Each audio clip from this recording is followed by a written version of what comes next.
Can you imagine? Take your suit off and strung your hammock up and try to go to sleep 4 hours after you landed on the moon? We were just glued to the window. Everything happened as we expected, except in my case, the vibration. I didn't realize the vehicle would shake that much. And we were on a Saturn V. It was 361 feet tall. We were up at the top in the spacecraft. There were 5 big engines at the bottom moving to control the trajectory. When they moved, it shook the vehicle. It's like being on a big, long, limber fishing pole. You got the shaker down here and you're on the other end, whipping and you're whipping back and forth. Okay, so we have a brand new episode of Maverick Mind, and I know this one is very close to Larry's heart. He sat down with Charlie. I'm just going to give you the mic. Just tell us about the experience and tell us about Charlie. This is an interview of a gentleman named Charlie Duke.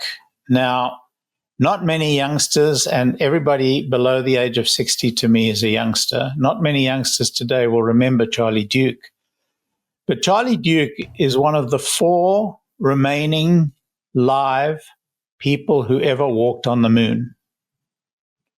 He was an astronaut. He was one of the really great astronauts. He flew on the second last mission to the moon. He was one of the crew that actually landed on the moon. They did not just a moonwalk, but they did like the rover thing on the moon. He had a great astronaut career and then had a career after his astronaut career, which is quite interesting. He as a man is truly extraordinary. I was captivated by the spirit of this man when I first met him, and, was absolutely adamant to get him on the Maverick Mind as soon as I could. And, I was very blessed to have him agree to do this interview. And a little starstruck, I will admit, during the interview. He's written a book, which I highly recommend. This is the book. It's called Moonwalker. It's no longer on Amazon. This was published some years ago. This is Charlie Duke in the front, on the front cover, saluting. So if you buy the book, you'll get a salute from Charlie. Very exciting book, but, more than just the excitement of becoming an astronaut. Well, firstly, he was a pilot. He flew in Germany. He flew against MiGs in Germany. He actually was tasked to, force the MiGs back from flying into the West to doing their reconnaissance just during the Cold War. Then he went to MIT and did his master's degree in aeronautical navigation, which actually led him ultimately to meet some of the astronauts of the time. Very exciting for him. And they said, you should become an astronaut. He said, how do I become an astronaut? They said to him, you got to become a test pilot. So he applied to test pilot school and got in. And, he flew under Chuck Yeager in test pilot school. I mean, we're talking about the legends, the absolute legends of the age. And then he was chosen to become one of the Apollo astronauts. And he has these incredible stories to tell about his trip to the moon and about the training for the trip to the moon and all the work he did in helping people train up to get to the moon. And that was just his first career. So he's a fascinating guy and a lovely guy. And I had just a wonderful time interviewing him. And then we met his wife, she's a lovely woman, and we had dinner with them. And so it's, just warmed my heart to be part of that. And I hope everybody enjoys this. A true maverick, a true American legend. And I think y'all will really enjoy this conversation between Larry and Charlie. Charlie Duke. So is it fair to say that you're one of the last 4 living Apollo astronauts? The last 4 of the Moonwalkers. Of the Moonwalkers. Yeah, there's 7. Forgive me. There were 7 from Apollo. Of the 24 of us that went to the moon, only 7 are left alive. 4 of us, 4 is the Moonwalkers, and then 3 of the other crew are there. So for our audience, the crew consisted of 3 people, and who walked on the moon? Well, each Apollo crew had three. There was a command module pilot, commander of the mission, and the lunar module pilot. The commander and the lunar module pilot landed while the command module pilot orbited the moon solo, if you will, and did his photogeology and stuff, experiments he had while we were exploring the moon. Yeah, and we'll get to the moon exploration in due course, but I grew up at about this time. I was in, just out of school when you guys went up there, and of course, we were starstruck at the time, and this was the greatest thing that ever happened. I mean, I came to the United States because I was entranced by John F. Kennedy. He captured my imagination, and of course, nothing more than him making this commitment to go to the moon, which, in retrospect, seems it was a folly. I mean, it was like an impossible dream to think that you could do that, and I think it took an enormous effort. Probably equivalent to building a nuclear bomb in the Second World War to make that happen. So how did you get to there? What was your background? I grew up in a small town in South Carolina. My dad had been a World War II Navy officer. And they were, that generation were my heroes. I can remember Pearl Harbor. I was 6 years old when Pearl Harbor happened. My dad joined the Navy right after that, so we went to California and a year, and then he went overseas. We came back to South Carolina. So when he got out of the Navy after the war, we settled in South Carolina, and so those were my heroes that I remember, the World War II. And so I decided that, well, I'd like to go to the Naval Academy. And so they sent me off to prep school so I could get prepared to pass the exams for the Naval Academy. And got accepted and passed the exams and started my career as a midshipman in the summer of 1953. Well, to get into Annapolis, even in those days, was very competitive, I think, if I remember correctly. And because I remember a friend of mine tried and failed, and I thought he was an ace for it.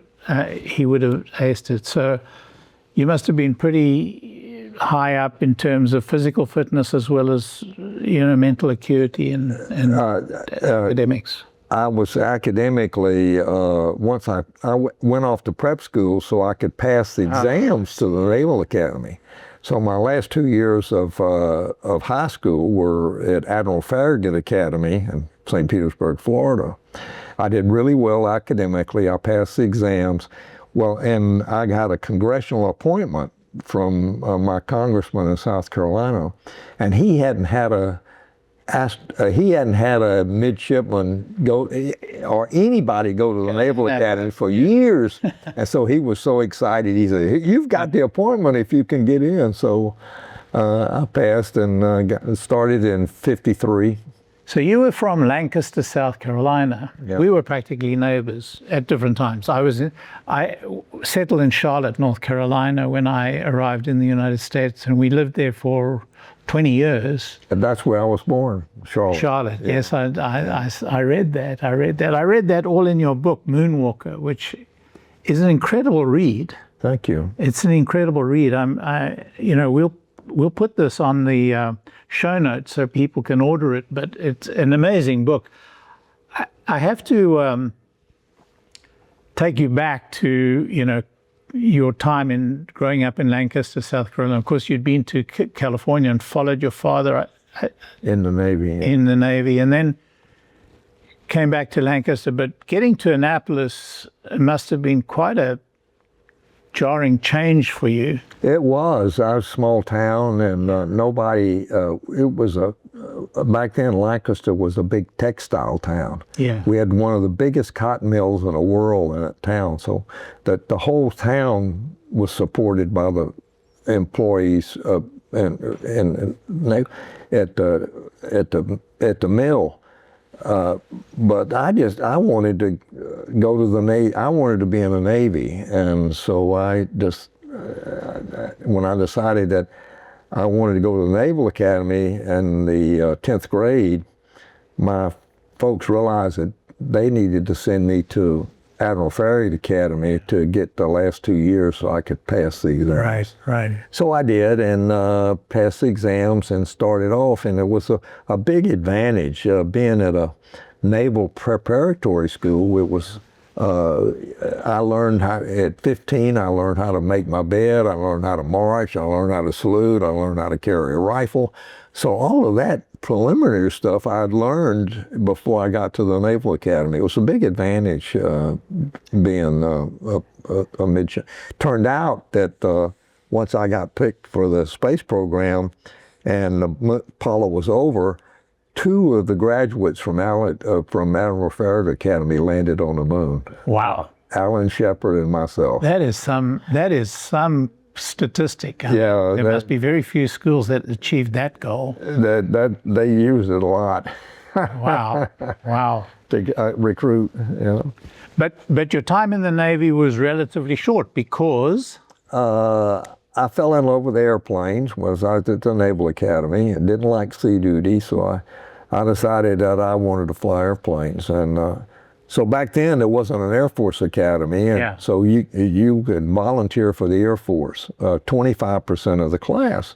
And so I had a choice, naval aviation or Air Force, but I didn't pass the naval flying physical. The doctor says, you don't qualify for Navy, but the Air Force will take you. So I went in the Air Force and never regretted that decision. But the way I read it, the reason you were not accepted was for an astigmatism which the Air Force never actually...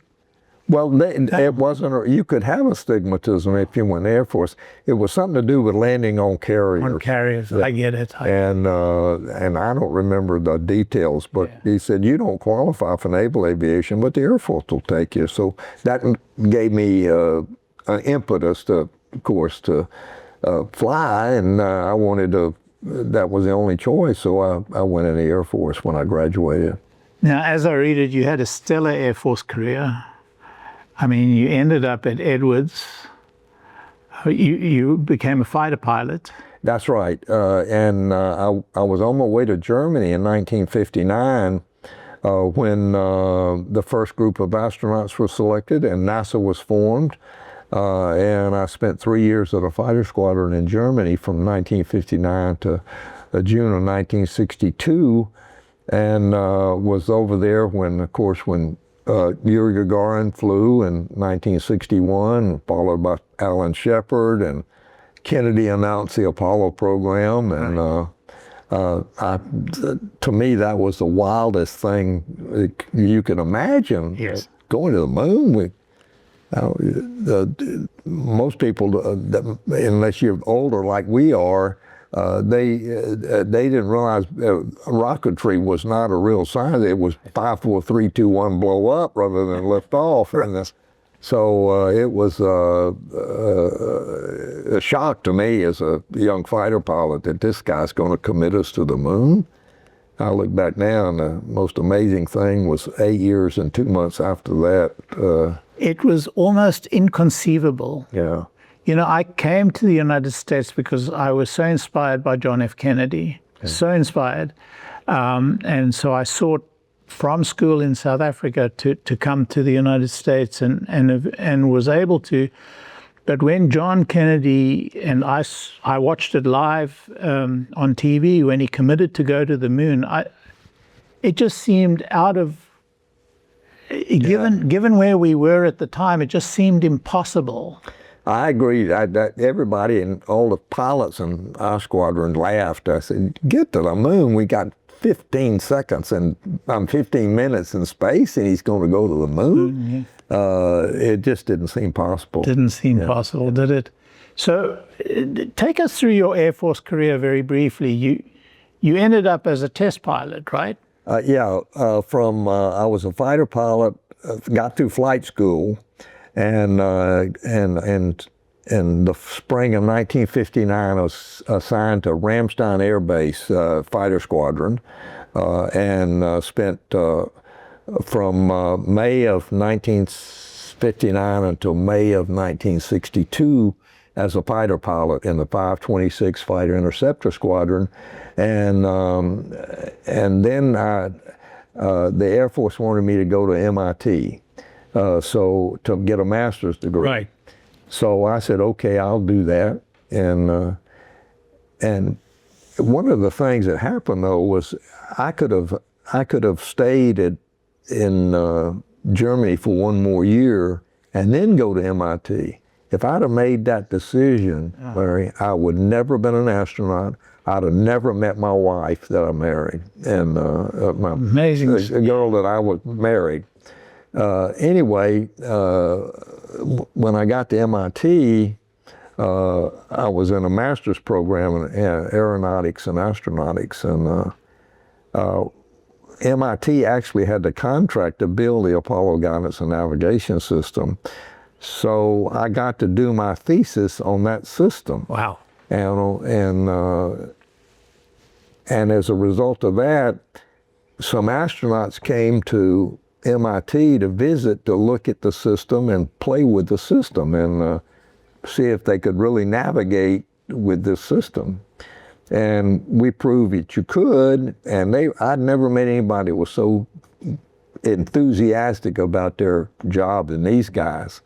So I said, how did I get your job? And he said, well, if you get your degree and go to test pilot school, you might have a chance. So I followed their advice. Wow. Applied for test pilot school while I was at MIT, got accepted. And so when I got my degree, we packed up our car and a few belongings, and we drove to Edwards Air Force Base to start test pilot school. So you'd been married in that period? Yeah, we got married in June of '63, between my first and second year. And then so we were off to Edwards in April of '64. When I in June of '64, I graduated from MIT, and then we went to Edwards, and I'd been accepted to test pilot school. And so I started a year of test pilot school in the summer of ’64. Charlie, what date in June of '63 did you get married? It was 1 June, 1st of June. Okay. Yeah. It was 14 days later I arrived in the United States.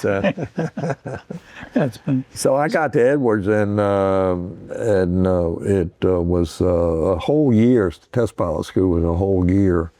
And after I graduated in the summer of June of '65, my boss was Chuck Yeager, famous test pilot. Yeah. And so I worked for him on staff, and started in June, I think it was June or July '65. And in September, I read an article in the paper said, NASA's looking for more astronauts. Please apply. And so I applied, and Stu Russo was Apollo 14, was in my test pilot school class. Al Warden was in my test pilot school class, who flew on 15, and Hank Hartsfield, who flew shuttle from us, was in my test. So all four of us ended up at NASA. The rest of the guys went to Vietnam. But it was, working for Yeager was a real experience. He was a good boss, and turned out to be, later on, as we became more and more familiar, and I grew in rank, and we became good friends before he passed away. Now, am I correct that you actually had Chuck Yeager's job for a while after he retired? No, I was never, that was Dave Scott was no, I'm sorry, it wasn't Dave Scott. It was Buzz Aldrin took over head of the test pilot school. Right. Later on, Yeager had been gone long after that, but before that, I should say. Anyway, in September '65, NASA had a call for astronauts, and so we all applied, interviewed, and like I said, 4 of us got selected. 3 of us right away got selected in Hartsville later on. And 3 of us flew on Apollo, 2 to the, one on Apollo, Al Worden was the first off, and he was on Apollo, 15. No, Russo was Apollo 14 with Alan Shepard, and then 15, and then I flew 16. So right along, and then I was the only moonwalker of the group, but it was we all got selected. We moved to Houston in the spring of 1966 and started our astronaut career then. And that was pretty intense once you got to Houston, right? It was. NASA was underway, but it was one of the intense things about it was before we got there, we had two astronauts killed in a plane crash. Right. Then we had another one killed in a plane crash. Then we had then the fire came and killed 3 guys in Apollo 1. Yeah. And then another guy got killed in a automobile accident. So we had 8 funerals in the space of a couple of years. And the terrible thing about those funerals is that apart from the 3 in Apollo 1, most of them occurred they all occurred on the ground. None of them in actual space. No, we had no fatalities in space. It was either preparing to go or flying, or one automobile accident, and the Apollo 1 fire that killed Grissom, White, and Chaffee set us back 2 years. Yeah. And you had to change a lot of the architecture of the... The original Apollo command module had a hatch that opened inward. Yep. And when the fire came, overpressurized, Dave Scott couldn't open the hatch. Not Scott, but Ed White could not move it. And so they were all asphyxiated. So one of the changes was a hatch that swung open. So if we ever had another emergency like that, we could get out. Was there also a reduction in the oxygen content of the atmosphere? During the test. Oh, okay. Okay. The test that caused the fire, we pressurized the spacecraft to 16.5 pounds per square inch pure oxygen. Yeah. So it was like a blowtorch inside if it caught fire. Right. So we changed that atmosphere to regular air after we tested, but the atmosphere in the spacecraft when you went into space was pure oxygen, but the pressure was only 5.5 psi. So the spacecraft was got to be very reliable. Everybody had a lot of confidence in it, and Wally Schirra proved on Apollo 7 that this is a good spacecraft. And then on Apollo 10, we finally flew the lunar module to the moon, but it wasn't capable of landing. But it tested out really beautifully, and the activation and the descent and the abort back into space. Now the astronauts were very engaged, as they are today, in the engineering of everything, right?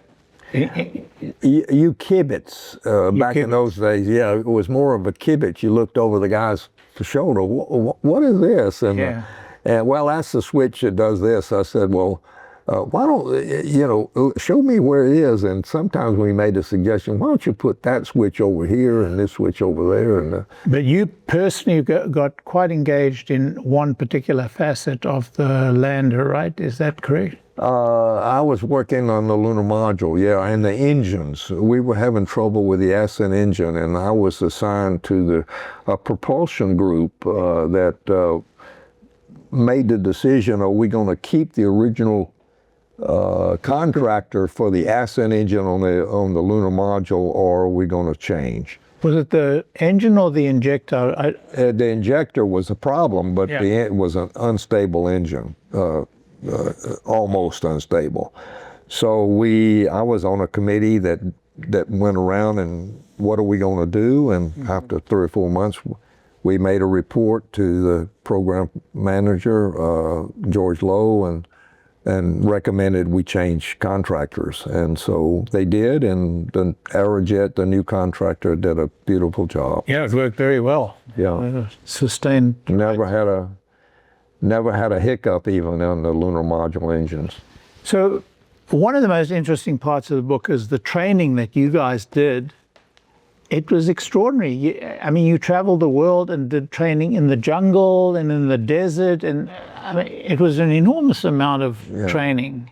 The first off, you had to learn. You were assigned a role in the office, and I was with propulsion at first, and so I was monitoring the engines on the Saturn and the engines on the lunar module, command module not so much. And along with that, we were also doing geology. If you go to the moon, you ought to know what kind of rocks to pick up. So we had a field trip every month to take us out somewhere to study mostly volcanic rocks. And so that was very interesting. I enjoyed it. We got out of the office for 3 or 4 days a month, and we learned a lot of geology. I probably got a master's degree in geology when I flew to the moon. Yeah, I read about your trip, your forays out into the moonscape, and I was amazed by how facile you guys were in recognizing the different kinds of rocks and what you had to do to recover a particular type of rock and so on and so forth. But we'll get to that. So your training, it looked like you were like on the go 24 hours a day. It just felt like the intensity of that, and that obviously affected your home life. You had 2 boys at that point, right? Yes, right. When the oldest boy was born at Edwards in 65, and then our second came along in 67 when we were in Houston. Yeah. And so they were growing up, and we were training a lot. And once we started flying, I was assigned to 3 different not backup crews, but crews on Apollo 10, Apollo 11, Apollo 13 backup. We flew 16, I flew backup Apollo 17. So of the 9 missions to the moon, I worked on 5 of them, more than anybody else in the astronaut office. So each mission is a different amount of a different preparation for a different mission. And so you had this multiple mission. Yeah, your first assignment back then was we had 3 crews assigned to each mission. The prime crew would fly the mission. The backup crew would train to take their place if they had a problem, and then the 3rd crew was the support crew, and we were the gophers. We did we did everything that they didn't have time to do. Yeah. Monitor the checklist, do this, go here, go. Plus, all that time we were also doing geology training. 3 days a month we'd be on a field trip somewhere. And you did survival training as well. And we did survival training and desert survival. We did jungle survival, and Apollo was impossible to land in a cold zone, so we didn't do Arctic survival. Yeah, because your orbit wasn't polar. So you did jungle training in case you landed in the jungle, and you did desert training in case you landed in the desert. Yeah. would have been quite a jar to have landed on land in that. I don't know whether you would have survived a land landing in Apollo. It would have been a real jolt. Yeah. So we never did have to. We trained to survive land landing, but we never had one. It was always. But the desert training must have been quite good for the work that you did on the moon itself, because the moon is kind of like a desert, is it? It wasn't one for one, but it showed you you got used to what a desert was like. You know, barren and rolling and rocks everywhere, and so the lunar landing area where we landed was very similar, but not desert color. It was gray. Yeah. But it was rolling, and mountains and craters everywhere, and so. But the geology gave us more understanding of what to do on the moon rather than the desert survival. Right. So your original mission was not the mission that you finally flew. And No, that's not quite right. I was backup. First off, I did support crew on Apollo 10 and 11. Then I did backup crew on Apollo 13, and in 3 flights, the routine was fly back up, be back up, and in 3 flights later you would fly. So we did, John Young and I did backup on Apollo 13, and then we flew on Apollo 16. I see. And we were supposed to fly prime crew. Our backup crew originally was Young, some commander. I was the lunar module pilot, and a guy named Jack Schweikert was our command module pilot. But a week before the launch of Apollo 13, we were back up on Apollo 13, and a week before the launch, I catch the measles. And exposed everybody to the measles. Well, Mattingly had never had the measles, so they took him off the flight and put Jack Schweikert in, took his place. And so we ended up training together to fly to the moon with Mattingly. I got it. So Mattingly must have been pretty mad with you. Not really. He realized he was upset, of course. He said, he kept arguing, I'm not going to get the measles. I'm not going to get the measles. And he never did. Is that the reason now that they sequester the astronauts 3 weeks before flight? Yeah. That was the source.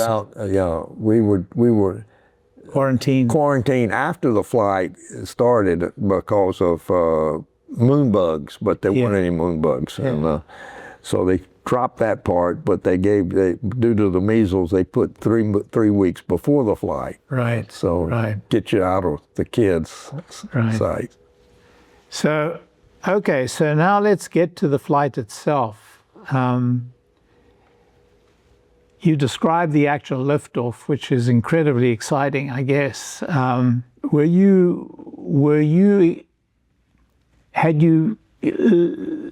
your training led to the level of expectation that everything happened the way you expected it, or were there some surprises on the way? Well, everything happened as we expected, except in my case, the vibration. I didn't realize the vehicle was going to shake that much. And we were on a Saturn V. It was 361 feet tall. We were up at the top in the spacecraft. There were 5 big engines at the bottom moving to control the trajectory. When they moved, it shook the vehicle. It's like being on a big, long, limber fishing pole, and you got the shaker down here, and you're on the other end, and you're whipping back and forth. Yeah. And the windows are covered over at this point, so you can't see outside. So you weren't nervous, but what you were thinking about was keep counting, keep counting, keep counting. You didn't want an abort. You had a 4-hour window to get off. If you didn't get off in that 4 hours, you have to wait another 30 days till the moon came back around. And in that 30 days, anything can happen. So everybody was thinking, keep counting. So when they lit the engines, we had this vibration. It was very high frequency, side to side. And so we lifted off, and it was slow acceleration. You had 7.5 million pounds pushing, of thrust pushing 6.5 million pounds of rocket. And so it was very slow. As you burn out your fuel, you accelerated, of course, and we ended up first stage 4.5 Gs, and they shut down and it fell off, and then second stage and a third stage. And except for the vibration, it was no surprise to me. Well, you couldn't hear anything. There was no noise from the engines like the spectators were getting all the noise. Yes. We were just getting the vibration. Yeah. And very few people realize the amount of vibration in those rockets. And I know that, for example, SpaceX is struggling with the vibration because it's causing, they had an engine fire in the second stage of their Starship, and that was apparently due to vibration. Yeah. Huge problem. Well, they were concerned. There was, at first, they were concerned this big first stage, a fuel slosh. Yes. And sloshing back and forth. Yeah. And so they put baffles in the tanks, and that helped, but still it vibrated. And due to the small movement of the engines, transmitted 360 feet to a very, probably an amplitude of maybe 6 inches or so, but that was pretty. A lot. Yeah. Maybe not quite that much even, but you could tell you were shaking and you're on your way. Yeah. And I tell everybody, I said, I didn't realize it was going to shake that much. And John Young was calm, and he said, "We'll go, Houston." So I said, "Okay, I'm listening to him." We shook our way through the first stage, but after that, it was very smooth. Second stage and third stage. Yeah. And then you're in space. Yep, 100 miles up, and we circled the Earth 1.5 times. And over Australia, we accelerated to escape velocity and on a trajectory to the moon. Apollo was 3 days to the moon, and that was because of the fuel budget we had. We needed enough fuel to slow down when we got to the moon, and then enough fuel to get us out of orbit and bring us home. So it was a 72-hour trip, and that was calculated basically on the fuel budget we had. And it was, we circled the Earth. In Apollo, we had 1.5 revolutions around the Earth, and for us it was over Australia, and we accelerated to escape velocity. And each one of those maneuvers required very exact timing, very precise timing. If anything had gone wrong there, you would have been either out in space and... Well, if it was deviating, you could tell, and you shut down. With manual? Manually. Yeah. But we did that in training, but during the flight, the engines were, my job when the main engine started was to start a stopwatch. And they said, okay, you're going to have a 2-minute and 31-second burn. So I'd start my stopwatch. And the engine, when it started, I started my watch. And I was ready to tell them, holler, shut down at 2 minutes and 31 seconds.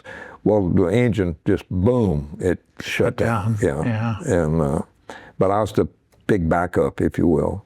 And we monitored of course, the engines and all of the instruments in the spacecraft. And it was the main engines, we used the reaction control engines to maneuver after we left Earth orbit. That was a big rocket engine that on the rocket side that sent us on the way to the moon. And then we separated and we turned around and retrieved the lunar module. And then we separated that, and that separated us from the third stage that went on to the moon, and as we lost sight of it. But and so we were all together, the lunar module, the command module, on our 3-day journey to the moon. And a lot of once you actually got into orbit around the moon, a lot of your maneuvers were done on the dark side of the moon, out of touch with. Well, let me say the far side. Far side. Yeah, right, and not the dark. Correct. Yeah, Sorry. When basically when we landed, there was a half moon in the sky. Yeah. So that left half the backside in sunlight. Yeah. And so we had the maneuvers that we had to do to change our orbit several times, and we accomplished. But 1 hour before we were to land, we were on the backside of the moon, and Mattingly had to fire the main engine on his spacecraft to change his orbit, so that when we started our descent at the next hour and we had to abort, he would be in position so that we could rendezvous with him. Well, he starts to check out this engine and it doesn't check out. And so he said, and John said, well, don't burn. Well, when John said that, we weren't going to get to land the next hour. And you can imagine my heart sank. We were ready to land, and now we're keen. So we went around, and mission control was, stand by, guys, we'll look at it. So we came around again and said, well, we know what's wrong, but we're working on it. Stand by. So we went around again, and no, the second time around, yeah, we went around the second time, and the second time they told us what was wrong, and he says, we can't fix it, but here's a workaround, so you're go for landing on the next time around. So the configuration was that in the Apollo, in Apollo module, there was the pilot who would stay up there, and then you two guys were in the lunar lander in the front, and they were two different vessels. Yeah. And the lunar lander separated and then landed. And landed, yeah. And landed. And that was a pretty, that whole sequence was so, it was almost like reading it in the book. It was almost like I was watching a movie of it, because it was so exciting in terms of the timing, the exact timing of the firing of the engines, and then coming down, and then the selecting the spot to land, this almost like a ballet between the pilot and the computer in terms of landing you in the exact correct spot. When we the trajectory, you started with the window spacing space, and the moon was beneath you, and so you slowed down until 7,000 feet, and that was all autopilot and guidance by the computer. And at 7,000 feet, the lunar module did a maneuver, so it pitched down, and you could see the lunar surface for the first time. And we recognized it. Hey, we're right on track. And there's this crater, that crater. We were in Stone Mountain and everything. And so I said, John, we got it made. There's our landing spot. So he had to pick out a spot to land.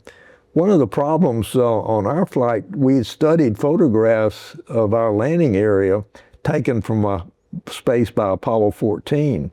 Well, the resolution of those photographs was 45 feet. Wow. So things less than 45 feet we couldn't see in the photograph. Wow. So we pitched over, and man, there were a lot of craters down there, a lot of rocks less than 45 feet. So, we were surprised a little bit, but we recognized the major part. And so John, the computer shifted into the final landing program, and it started giving you what we call landing point designation. And if John, let's say it was 45, if John didn't do anything, where 45 was on his window, we would have landed. But he redesignated a couple of times and picked out a spot. And by 500 feet above the moon, we were fully manual control. He was flying, I was talking him down. I was managing the spacecraft, looking out my side, making sure he wasn't landing on a rock or something, or a crater on my side that he couldn't see. And so it was a two-man operation, and he picked out a great spot, and by 20 feet, we were over our landing spot and blowing moon dust everywhere and level. And so I said, start down, let's go down, John. And we started down like 2 feet per second. And underneath the landing pads, there were these long electrical probes that were 6 feet long. When they touched the moon, it turned on a light in the cockpit, and at that point you shut the engine down and you dropped in the last 4 feet or whatever. And you didn't want to land with the engine burning, because if you landed on a big rock and plugged up, you blew up. So it spoiled your whole day. So we shut the engine. Everybody shut the engine down before they touched down. And so I was talking him down and looking out my side, and we didn't have any emergencies inside the spacecraft.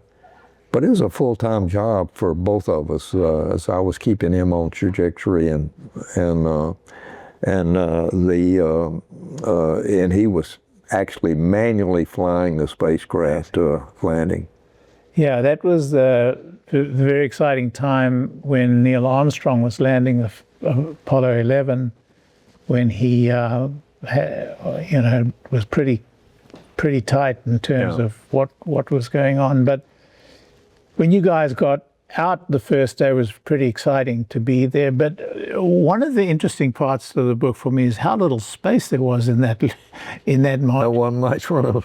Yeah. I mean, how you guys managed to get the suits off and on, because those were huge, bulky suits, right? Yeah, they weighed 50 pounds each, and so we landed with the suits on. Yeah. And in case something happened. So you had to suit up before you started the.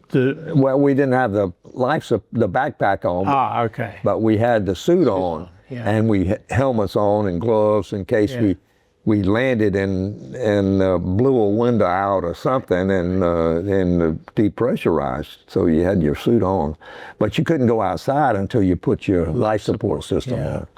And so we landed, and the idea was to power down, put your backpack on, your life support system, and go outside and explore. But we were 6 hours late landing, and they said, you guys are going to go to sleep first. I can't sleep in that. Can you imagine? I can't. Take your suit off and strung your hammock up and try to go to sleep 4 hours after you landed on the moon. We were just glued to the window, looking at that rock, looking at that. We got to go get that one. It's just, the excitement was just amazing. Yeah.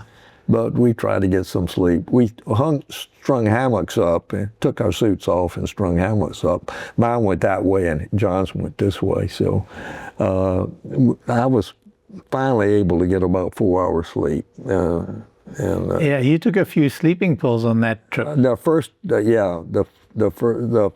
night on the moon, I took a sleeping pill to get sleep. Right. Yeah, which approved. I asked him if I could do that, and Mission Control said, "Sure, go take it." And so then you get your first trip, your first walk on the moon. That must have been an incredible experience. Oh, you couldn't wait to get outside. You know, it was a very fascinating landing spot. Rolling craters everywhere, and rolling hills and rills and valleys, and a big mountain to the left, mountains to the right.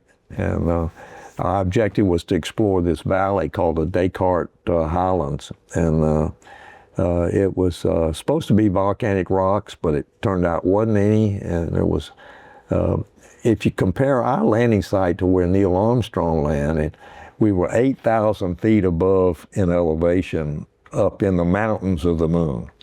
And so it was totally different. Right. And And just as well you had all that volcanic experience in the desert because there's no volcanic. It was useless, really. We weren't any of the volcanic rocks there, but we started describing things, and then the geologists got very excited because they've never seen any rocks like this. Right. The Highland rocks are different than the Maury rocks where everybody else landed. And we had a rover, a little car that was folded up and bolted to the outside of the spacecraft. So we were the second flight for the rover, and we ended up driving across the moon a total of about 17 miles. Yeah. It revolutionized lunar exploration. Right. Right. You just didn't have to walk everywhere. It was the precursor of the Mars rovers that came after it in Mars. But you had a really bad fall on, I think, the first day, right? You fell on your back, no? That was the last day. Last day. And that was my fault, actually. We'd completed all of our work. We were an hour before getting back inside. And at the end of every Apollo flight, the crew wanted to do something unusual. So Alan Shepard hit a golf ball, Apollo 14. Apollo 15, Dave Scott did a hammer and feather trick. Yeah, dropped the hammer and the feather at the same time, and they fell at the same speed, yeah. So Newtonian physics works. And so it was Olympic. If only Isaac Newton had been able to see that. Yeah, really. So it was an Olympic year that year, 72. So we were going to do the Moon Olympics. And so with all of my equipment on up on the moon, I weighed only 60 pounds. And so John said, we're going to do the Moon Olympics. And he starts to bounce, and I start to bounce for the high jump. And when I jumped, I straightened up. Well, the backpack weighed as much as I did, and over I went backwards like that. That was really scary. Because if you'd shattered that backpack, I'd been dead. Yeah, just like instantly. That. And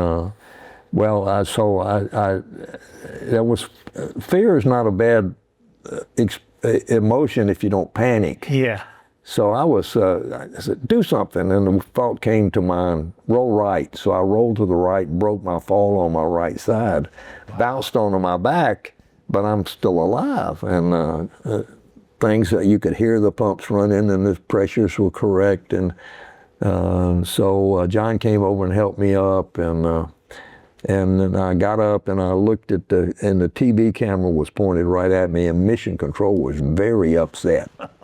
So that was the end of the Moon Olympics. And But I mean, as frightening as that moment was, as I read all the expeditions that you guys did, 3 of them on the rover, and how far you went out, I had a very high level of anxiety because it just seemed that, you're getting out there and, it just felt like a long way from the lunar lander. It just felt like it was, tempting fate. I don't know. Yeah. Well, we were the second flight with the rover, and the Traverse was designed to drive as far away as you can and start there and come back. And so we had, and the farthest we felt like we could go was 4 miles, because we had practiced running in Houston at 1/6 gravity, which you could do by picking you up and we turning you on the turntable. On the turntable. Yeah. And so we figured we could walk back 4 miles, and so that was the limit of our trajectory. I mean, well,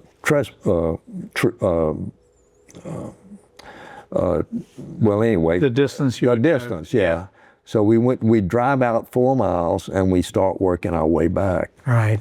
Now we got more confidence with the car on the last flight, and they I think 6 or 7 miles was their farthest from the lunar margin. But what also scared me a little was the speed at which he started, your driver started taking that rover, and the crazy Yeah, I mean, it bounced a lot. I'm glad we had our seat belts on.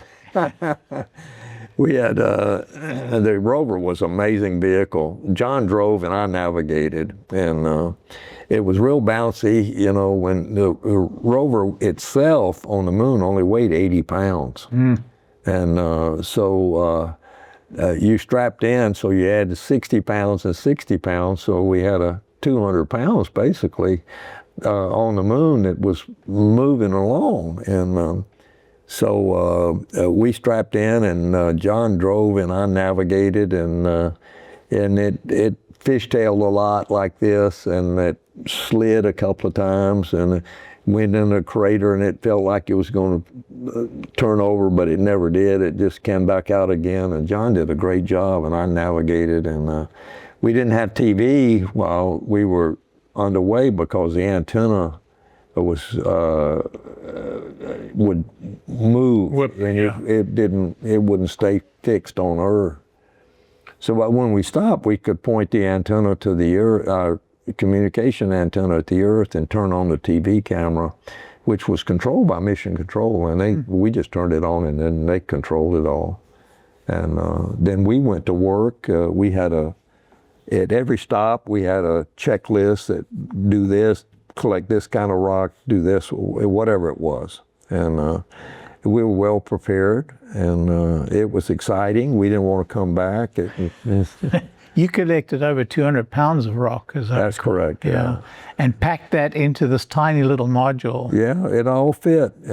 We kicked out at the, before we lifted off, we had those two big backpacks. Yeah. And so we didn't need them, so we opened the door and kicked them out, and left them up there and enclosed, and that gave us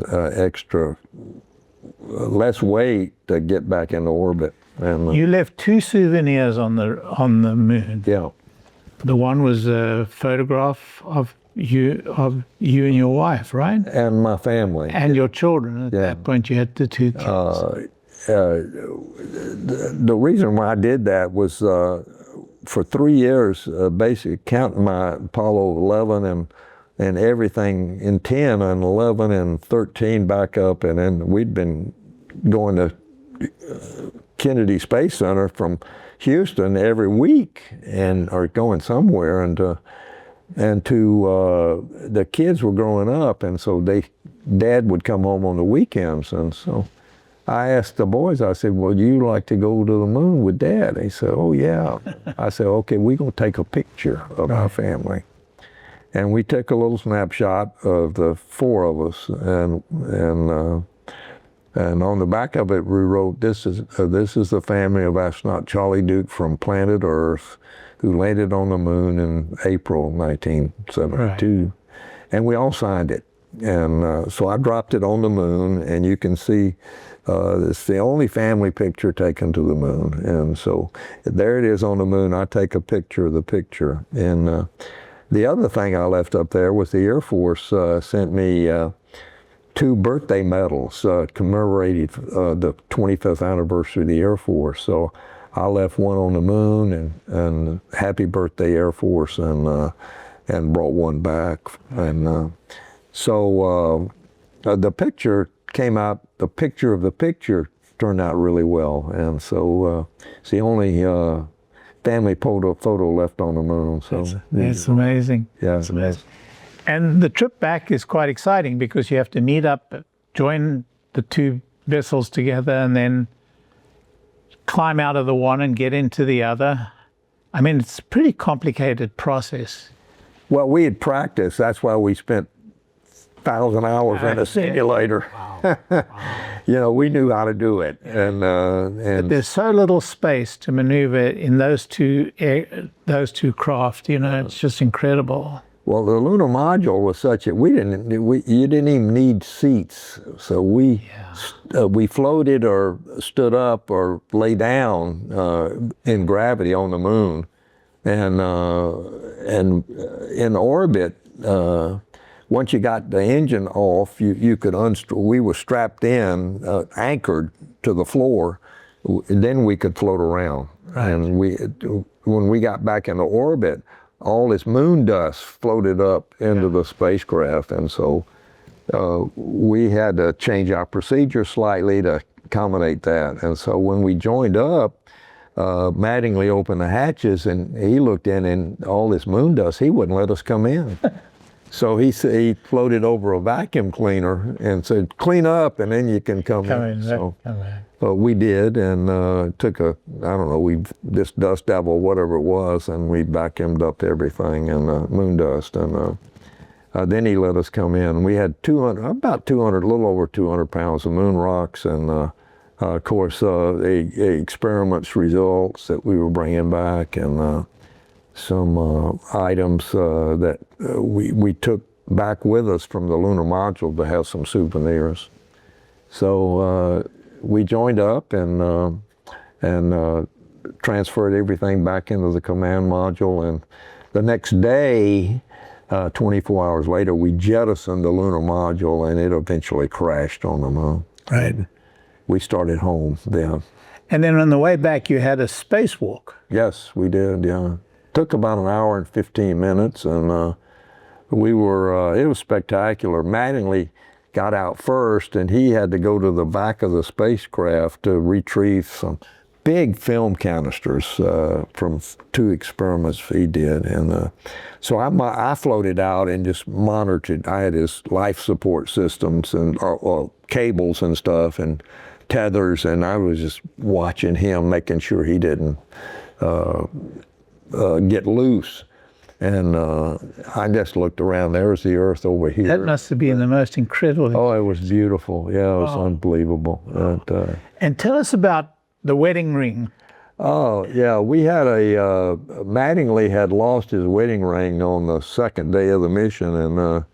And when we got back after the moonwalks, he's still looking for it. And so we stayed another day in orbit, and we started back. And on the 9th day, maybe the 10th day of the mission anyway, during this time we were outside, I floated, after that, I floated back inside, and then he floated up to a 3-meter, 10-foot long pole and was working on the experiment and I was watching this, and all of a sudden I saw this gold glint out of my left side, and there's his wedding ring floating out the door. And well, there's no way you're going to catch that, right? Yeah, so I reached for it and missed it.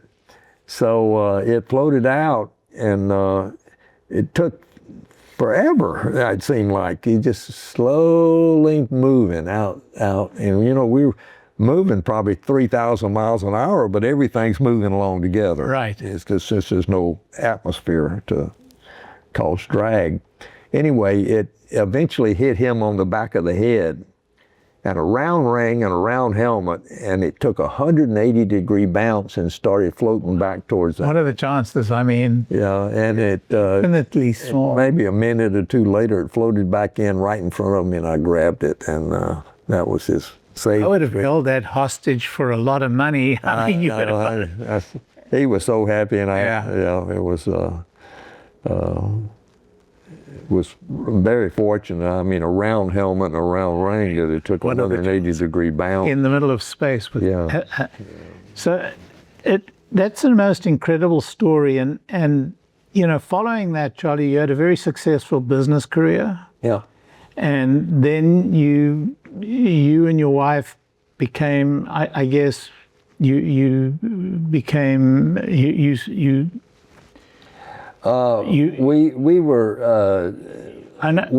believers, let me put it that way. But we were in church. I believed in God. Yeah. I'd been baptized as a kid.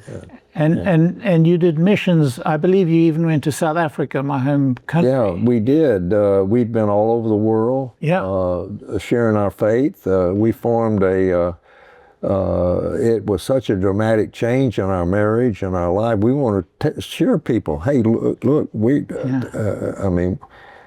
God is real. And so we formed Duke Ministry for Christ, And we started getting invitations from all over the world to come share our story. So since 1979, we've been involved in Christian ministry and through Duke Ministry for Christ, and people invite us to go, all of us. So we've been to South Africa several times, sharing our faith, and been to other countries in Africa, and we visited every continent, even Antarctica, but there's no people down there.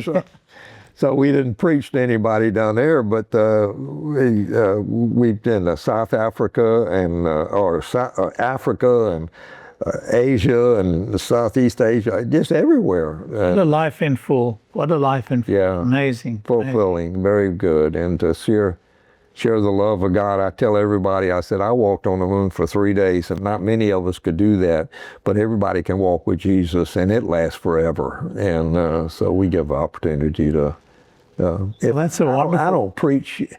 If I'm invited to speak for a space group, I don't speak, I speak about space, like we've done for the last hour or so.